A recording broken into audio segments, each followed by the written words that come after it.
Salam solusi. Teman-teman semua, kita hari ini akan menemui beberapa kelompok dan dalam kelompok ini nanti akan mendiskusikan sesuai dengan topik-topik yang sudah dibagi. Kita berharap ada masukan, ada kritik, ada pertanyaan dari kita yang sedang mengamati video ini. Mudah-mudahan ini menjadi salah satu bagian dari proses pembelajaran kita supaya kemudian hari kita menjadi lebih baik lagi. Demikian saya kira untuk kita nikmati bersama diskusi ini. Salam solusi. Bismillahirrahmanirrahim. Assalamualaikum warahmatullahi wabarakatuh. Innal hamdalillah nahmaduhu wa nasta'inuhu wa nastaghfiruh wa na'udzu billahi min shururi anfusina wa min sayyiati a'malina. Man yahdihillahu fala mudilla lahu wa man yudlil fala hadiya lahu. Asyhadu an la ilaha illallah wahdahu la syarika lahu wa asyhadu anna Muhammadan abduhu wa rasuluh. Amma ba'du.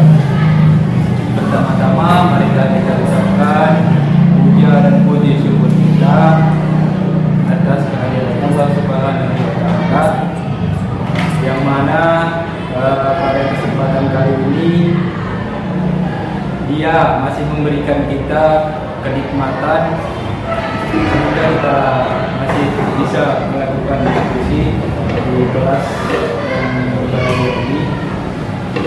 Dan lupa pula salawat beriring salam semoga senantiasa selalu tercurahkan kepada junjungan kita Nabi Muhammad SAW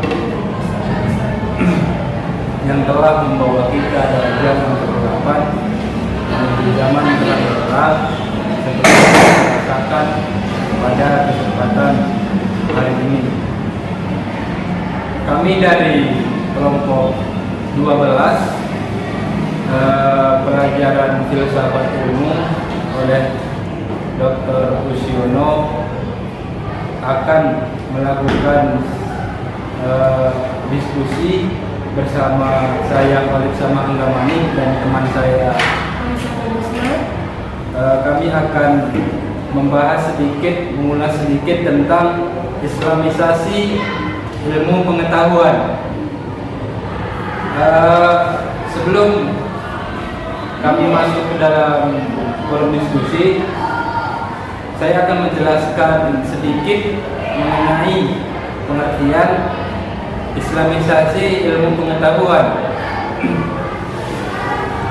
Secara bahasa, Islamisasi ilmu pengetahuan terdiri dari 3 kata. Yang pertama yaitu Islamisasi ilmu dan pengetahuan. Islamisasi yang berarti pengislaman ataupun peralihan ilmu-ilmu asing ke dalam peradaban Islam. Kemudian kata yang kedua yaitu ilmu. Ilmu yaitu cara berpikir dalam menghasilkan suatu kesimpulan yang berupa pengetahuan yang dapat diandalkan. Kemudian yang ketiga yaitu pengetahuan. Dalam Kamus Besar Bahasa Indonesia, pengetahuan sama artinya dengan ilmu. Namun menurut saya pribadi, pengetahuan ini adalah produk dari ilmu. Secara istilah, Islamisasi ilmu pengetahuan adalah peralihan ilmu-ilmu asing ke dalam peradaban Islam itu sendiri. Saya akan bertanya kepada saudari Fadis, bagaimana implementasi Islamisasi ilmu pengetahuan dalam proses pendidikan? Dalam konteks pendidikan Islam, Islamisasi ilmu pengetahuan dengan model purifikasi dapat diterapkan, misalnya dalam mempurifikasi teori pengetahuan modern dalam pendidikan yang kemudian disesuaikan dengan pemikiran para tokoh intelektual Muslim. Kemudian saya akan bertanya kepada saudara Khalid, sejak kapan Islamisasi ilmu pengetahuan itu ada. Menurut Nurholis Majid yang menjelaskan bahwasanya gelombang Helenisme ini merupakan hasil wajar dari kegiatan penerjemahan karya-karya Yunani kuno ke dalam bahasa Arab. Kegiatan ini tampaknya telah dirintis sejak zaman Bani Umayyah di Damaskus, dibuktikan dengan Khalid bin Yazid yang mengklaim khalifahannya ditolak karena mencurahkan perhatiannya pada pengkajian filsafat saja. Jadi menurut Nurholis Majid bahwa peralihan ilmu-ilmu asing ke dalam peradaban Islam ini telah dimulai sejak zaman dinasti Umayyah di pusat pemerintahannya di kota Damaskus. Pandangan Nurholis Majid dibuktikan dengan adanya penolakan atas pemerintahan Khalid bin Yazid dikarenakan fokus perhatiannya terhadap kajian filsafat. Kemudian saya bertanya lagi kepada saudara Nurholis, mengapa dalam ajaran agama Islam perlu melakukan islamisasi ilmu pengetahuan?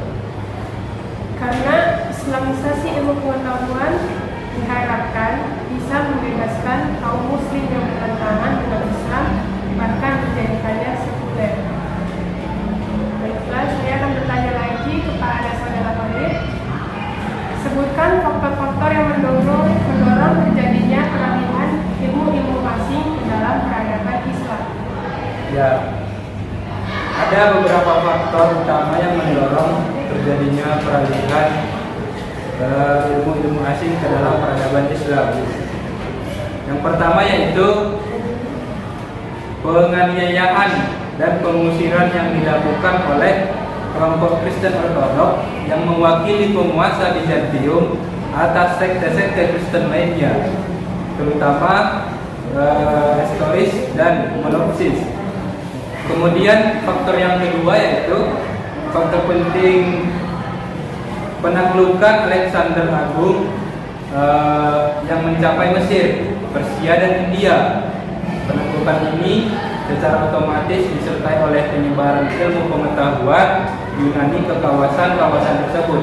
Kemudian ilmu pengetahuan ini diperkarya dengan tradisi lokal sebelum akhirnya diserap ke dalam peradaban Islam.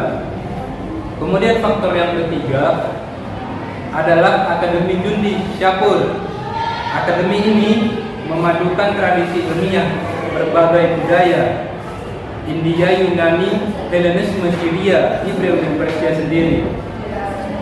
Di akademi inilah penerjemahan ke dalam bahasa Pahlavi dan bahasa Syria berlangsung secara intensif menjelang masa penaklukan Islam. Peradaban Islam jelas merupakan pewaris utama tradisi ilmiah Jundi Syapur yang tetap merupakan pusat utama kegiatan ilmiah hingga munculnya Baghdad, Sisilia, dan Cordoba. Kemudian faktor yang keempat adalah kegiatan ilmiah bangsa Yahudi juga merupakan faktor, terutama dalam penerjemahan karya-karya Yunani ke dalam bahasa Ibrani dan Arab pada masa sebelum dan awal Islam. Kemudian saya langsung akan bertanya kepada saudara, mengapa Ismail Raji Al-Faruq menjelaskan gagasan Islamisasi ilmu pengetahuan yang paling ideal adalah dengan pendekatan tauhid? Baiklah, Ismail Raji Al-Faruqi berpendapat bahwa karena tauhid itu sebagai prinsip penentu pertama dalam Islam, kebudayaan dan sainsnya. Tauhid inilah yang memberikan identitas peradaban Islam, yang mengikat semua unsurnya bersama-sama dan menjadikan unsur-unsur tersebut sebagai suatu kesatuan integral dan organis. Dalam mengikat unsur yang berbeda tersebut, tauhid membentuk sains dan budaya dalam bingkainya tersendiri.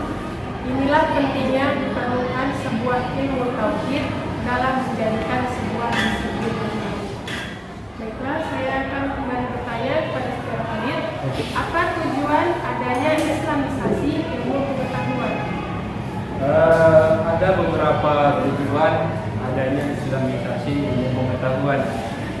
Di antaranya yaitu penguasaan disiplin ilmu modern, kemudian penguasaan hajanah Islam, kemudian menentukan relevansi Islam dengan masing-masing disiplin ilmu.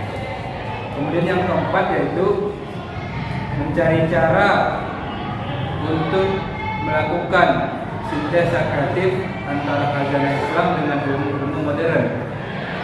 Kemudian tujuan yang terakhir yaitu mengarahkan aliran pemikiran Islam ke jalan-jalan yang mencapai pemenuhan pola rencana Allah Subhanahu wa Ta'ala. Baiklah, saya juga akan bertanya kembali kepada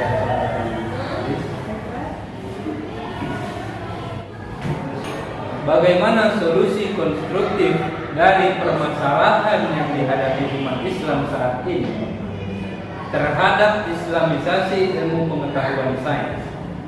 Baiklah, solusi konstruktif dari permasalahan yang dihadapi umat Islam saat ini dengan kesatuan atau integrasi sains dan agama yang diistilahkan dengan Islamisasi ilmu pengetahuan. Sebab pada awalnya sains ada pada bentuknya yaitu Islam. Namun secara perlahan-lahan dengan seiring perkembangan zaman, paradigma sains sedikit demi sedikit menjadi berubah. Oke, cukup sekian dari kami. Lebih kurangnya mohon maaf. Wabillahi taufiq wal hidayah. Assalamualaikum warahmatullahi wabarakatuh.